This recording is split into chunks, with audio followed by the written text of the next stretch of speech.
In 1973, the CIA destroyed almost all records of a program called MKUltra. This is not a conspiracy theory. This is the documented aftermath of something that was never supposed to be documented. This is the story of one of them.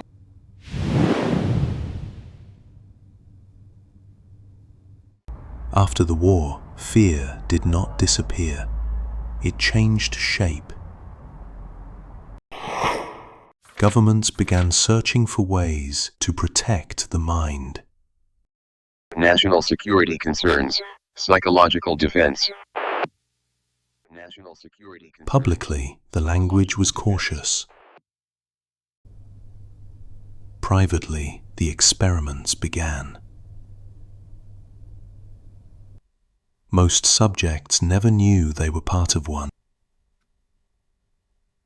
The program did not begin as an experiment. It began as a precaution.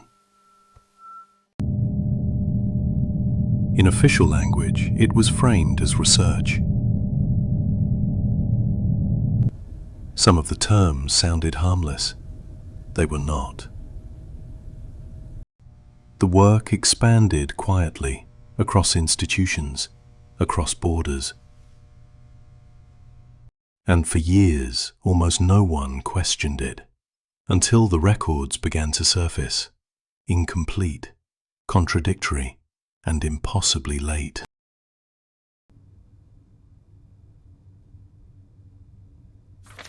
The language was careful, measured, designed to sound responsible. Terms like precaution, safeguard, preventive measure, words designed to prevent questions. Nothing in the document suggested urgency or doubt. The work continued, not because it had succeeded, but because it had not failed. And slowly, the experiment stopped being something that was done and became something that simply existed. There was no moment when it began to feel wrong. The reports were consistent, but they no longer aligned. Events were recorded, but not in the same order. The discrepancies were small, almost dismissible. No single document raised concern. Each one on its own appeared routine. It was only when placed together that the pattern emerged. But taken together, they suggested something else.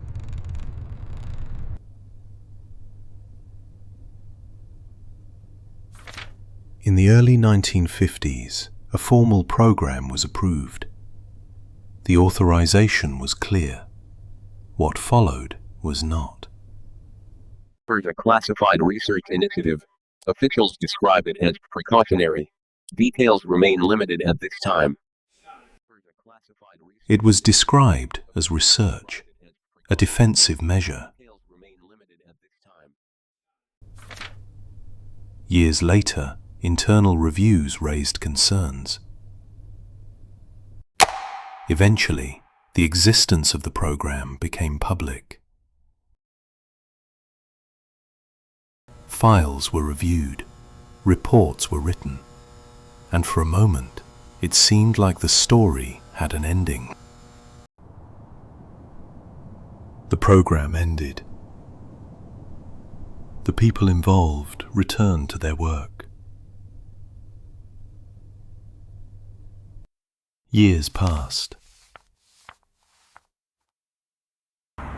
For most people, it had never happened. The files were archived. The subject was closed.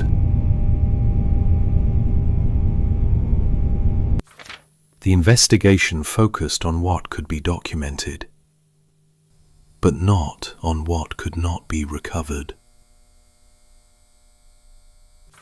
Entire sections were simply absent. What remained were records of procedure. The question was never what they did, it was what was never documented in the first place.